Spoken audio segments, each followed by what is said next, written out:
Guys, Assalamualaikum and welcome back to my channel. So, hari ni kita akan sambung kisah seram sejuk. Okay, macam biasa berdasarkan pengalaman sendiri. Dan hari ni pun ada dua tajuk. Yang first, hospital berhantu, dan yang kedua adalah asrama. Sekolah berasrama. Okay, so kalau korang nak tengok, just keep on watching. Kisah yang pertama aku akan kongsikan ni adalah kisah daripada aku darjah 5. Jadi aku akan namakan kisah ni Hospital Berhantu. Jadi masa tu aku tak expect pun aku akan encounter kali kedua dalam sepanjang hidup aku nak ke darjah 5 tu kan. Jadi itu adalah kali kedua aku encounter benda-benda macam ni. So aku akan ceritakan apa yang terjadi. First, aku ada 4 adik-beradik. Aku yang paling bongsu.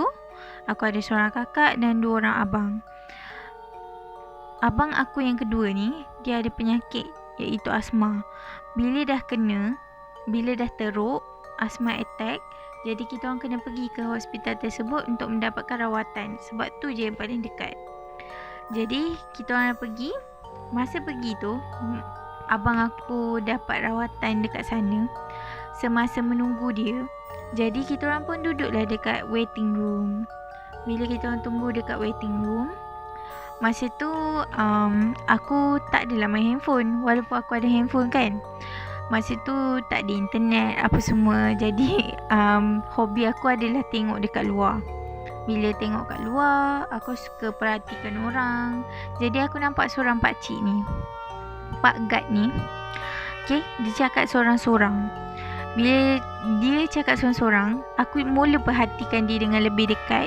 Dan ternyata memang dia cakap sorang-sorang. Bukan dia cakap guna earphone, bukan dia cakap dengan orang yang lebih jauh daripada dia. Jadi dia berada di hallway yang betul-betul connect emergency dengan ward patient.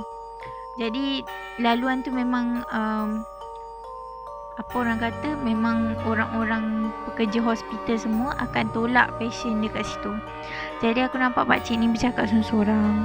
Jadi aku pun buat tak tahu, buatlah hal sendiri kan, takkan nak tengok je pakcik tu. Jadi bila aku tengok tempat lain, tengok TV, lepas tu aku tengok dia balik. Tiba-tiba dia dah berhenti bercakap. Dan aku nampak sebuah bayang-bayang hitam yang muncul tiba-tiba depan dia. Dan bayang-bayang tu menembusi pintu untuk masuk ke tangga. Dan tangga tu menuju ke tingkat atas lagi satu. Dan aku nampak benda tu menembusi dan terus terbang ke atas. Jadi masa tu aku tak cerita banyak, aku tak cakap banyak. Aku cuma diamkan diri. Dan bila sampai ke rumah, immediately at that time I got my first period. So masa tu aku baru nak cerita dengan mama kan, apa yang jadi, apa yang aku nampak. Sebab mama dia boleh nampak benda-benda macam ni. So bila aku cerita kat dia, dia akan faham. Macam orang lain dia takkan faham. Sebab orang lain akan ingat aku mereka cerita, ataupun apa yang aku nampak tu hanya bayangan aku je. Jadi bila aku nak cerita kat dia tu, bila dah jadi macam tu, aku jadi takut. Sebab adakah sebab aku dapat first period aku, benda tu, benda tu datang mendekat. Sebab aku tak macam jarang lah nampak. Darjah 3 tu yang aku nampak dekat kondominium tu pun, itu pun sebab aku tengok kat luar. Dan kali ni pun aku tengok dekat luar juga. So aku nampak benda tu. Jadi aku tak salahkan diri aku lah. Sebab aku tahu hospital tu memang tempat dia. Dan pakcik aku pun yang bekerja dekat hospital tersebut ada pernah merakam entiti tersebut. Bukan bayang-bayang, pastinya yang gula-gula. Kalau korang tahu apa maksud gula-gula tu, korang faham lah. Yang tahu je tahu. kisah kedua yang terjadi adalah semasa aku menetap di salah satu KV yang berada di setapak, dan aku apa orang kata, kita masuk asrama. Okay, masa tu ini nak cerita daripada first time lah, sebab dia mungkin dia bersangkut paut, dan bila difikirkan balik maybe bersangkut paut. So masa first daftar ke college tersebut, aku tak tahu yang kita ni kena terus bawa barang-barang untuk masuk ke dalam asrama, sebab aku adalah dikira outsider sebab aku tak apply untuk asrama tersebut. Jadi masa pendaftaran berlaku, aku pun pergi dekat dalam asrama dan minta borang untuk aku masuk ke dalam asrama tersebut, sebab jauh. Okay, setapak ke KL jauh, takkanlah aku nak kena ulang-alik kan. Jadi aku pun meneruskan niat. Aku cakap tak apa, kali ni aku nak berdikari. Jadi aku pun mendaftarkan diri. Masa mendaftarkan diri tu, nak dijadikan cerita, semua dom penuh. Ada satu dom yang tak penuh. Okay, maksudnya dom tu belum buka. Dom tu dah bertahun-tahun tak dibuka, tapi nama aku yang first terpampang dekat surat pendaftaran untuk letakkan aku di dalam dom tersebut. Jadi aku pun dengan positif, aku pun bagilah dekat Faci yang ada kat situ. Dan Faci tu berborak sesama sendiri dan cakap, dom ni nak buka. Diorang macam terkejut. So benda tu jadi awkward. Jadi aku pun tanpa melengahkan masa, jadi aku macam okay, tak apa. Dia bagi aku naik ke atas. Dia kumpul dulu siapa yang nama-nama untuk masuk ke dom tersebut, dan dia Faci ni akan bawa kita orang naik ke atas dan tengok dom dan pilih katil dan letak barang-barang. Jadi masa tu aku dengan berbaju kurungnya, aku pun naik ke atas dan aku pilih katil. Tapi sayangnya masa tu aku nampak katil semua double decker, tapi dia rapatkan 2. Jadinya ada 4 lah. Okay, so 2. So aku pilih yang tengah-tengah ni. Ini hujung, ini tengah. Jadi aku pun cakap okey lah, aku nak katil yang ni. Jadi aku pun turun dan sambung program orientasi. Okay, orientasi tu berlaku sepanjang 5 hari. Jadi sepanjang malam tu aku tak, apa orang kata, tak tenang lah. Kita memikirkan macam mana nak masuk asrama, macam mana, macam ni, macam tu kan. Okay, so besok pagi-pagi tu aku bawa semua barang daripada rumah dan terus ke asrama. Dan hiduplah seperti biasa di asrama tu, walaupun memenatkan tapi seronok sebab kawan ramai. Jadi bila dah pergi ke asrama apa semua, pada satu hari, pada malam-malam berikutnya, masa tu rasanya dah 5 bulan aku duduk asrama. 5 ataupun 4 bulan ataupun 3 bulan. Okay, aku tak ingat sebab benda ni dah lama. Lepas tu aku pun satu hari ni aku tak pernah nampak kejadian histeria depan mata. Tiba-tiba ada satu malam tu aku nampak kejadian histeria depan mata. Jadi macam culture shock lah, macam terkejut sebab kita tak pernah nampak benda macam ni kan. Lepas tu dalam dorm ada seorang ni, aku namakan dia J. Okay, J ni boleh nampak benda-benda halus, tapi kalau dia nampak, dia tak akan bagi tahu. Dia macam akan bagi signal macam okay lah, kita dah ngantuk lah, jom lah tidur. Dia akan cakap macam tu. Jadi pada malam histeria tu, Badak asrama cadangkan kita orang untuk baca Yasin dalam dom masing-masing. Jadi bila kita orang dah baca dalam dom masing-masing, semasa membaca Yasin tu, okay, kita orang kan berkumpul dekat tengah-tengah dom tu. Kita orang berkumpul. Dan masa tu dia peluk aku dengan sekuat hati. Okay, bila dia peluk tu, dia peluk sekuat hati yang macam, kau faham tak? Dia cengkam. Dia cengkam. Jadi aku pun tanya macam ni lah, macam kita tolak dia. Macam tanya, kenapa? Macam tu. Dia jawab macam ni. Dia sambil nangis tu dia cakap, ada kat atas tu. Dan guess what? Semasa aku duduk di asrama tu aku tak dapat pun katil yang aku pilih tu. Tapi but it's okay.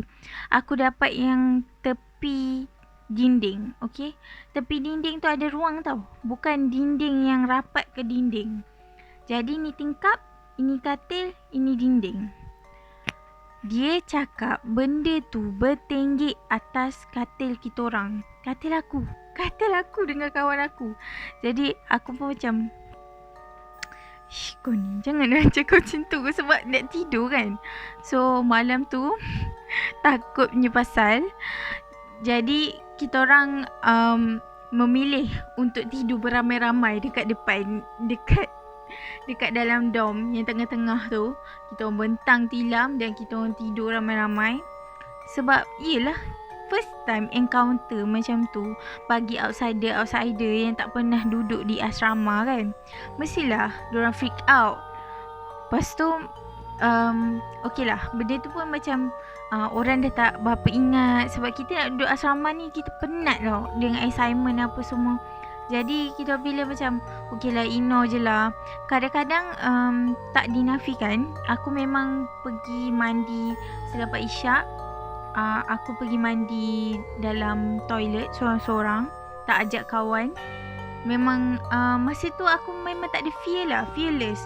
Memang tak takut ada benda intai ke atas ke, ada benda lalu ke. Memang tak takut. Sebab masa tu aku fikir macam, okay, aku dah penat, dah letih, aku nak tidur, nak buat assignment, dan esok aku nak kena bangun pagi-pagi dan mandi lagi. So masa tu memang kawan-kawan pun tanya juga, kau berani pula pergi seorang-seorang kan? Sebab diorang semua berteman. Sampai aku seorang-seorang. Aku pergi toilet pun seorang, aku mandi pun seorang. Kira macam dah biasa lah. Jadi tak takut. Jadi pada satu hari ni, aku terjaga pukul 2 pagi. Okay, kawan sebelah aku ni, Su. Okay, aku namakan dia Su. Su ni, dia tidur sebelah aku. Biasanya dia akan peluk bantal peluk, dan aku pun sama. Dan aku pandang ke sini, bila aku pusing sebelah sini, dia dah tak ada. So aku terjaga tu, aku nak bangun lah. Masa tu aku jalan ke pintu dom.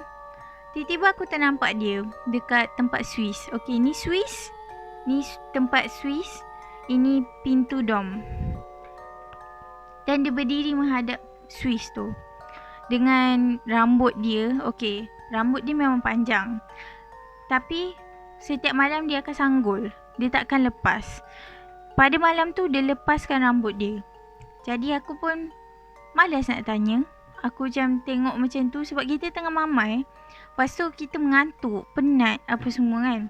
Jadi aku pun keluar daripada dom dan pergi ke toilet seorang-seorang, seorang diri. Semasa aku di toilet, aku terdengar bunyi tangisan, tapi aku macam tak apa, macam buat tak kisah je. Orang lain tidur ni, aku pergi seorang-seorang. Selepas aku balik daripada toilet, aku tengok Su tengah tidur kat sebelah. Dia dengan rambut bersanggul dia lah. Jadi aku macam, okay, tak nak fikir apa-apalah. Sebab besok tu Sabtu, jadi nak kena bangun subuh, solat subuh sama-sama berjemaah kat bawah. Jadi aku pun bangun dan terus tidur.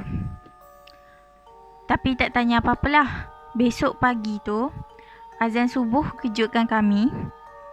Kami semua bangun dan turun solat jemaah.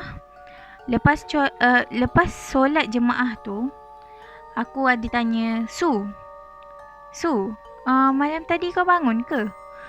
Lepas tu dia kata, tak ada, aku tak ada bangun. So aku nak sedapkan hati, aku cakap dengan dia, pukul 2 pagi kot, kau mengigau kot. Kau tidur sebelah aku lama kan, mana ada aku mengigau. Dia cakap macam tu. So bila dia cakap macam tu, aku pun dah naik seram. Masa tu dah lah hari Sabtu, bukannya hari Isnin sampai Jumaat pun.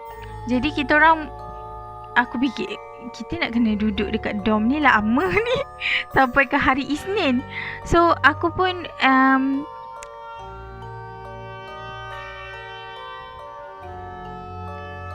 So dengan tak semena-mena dengan soalan bodoh aku tu, aku pergi tanya dia.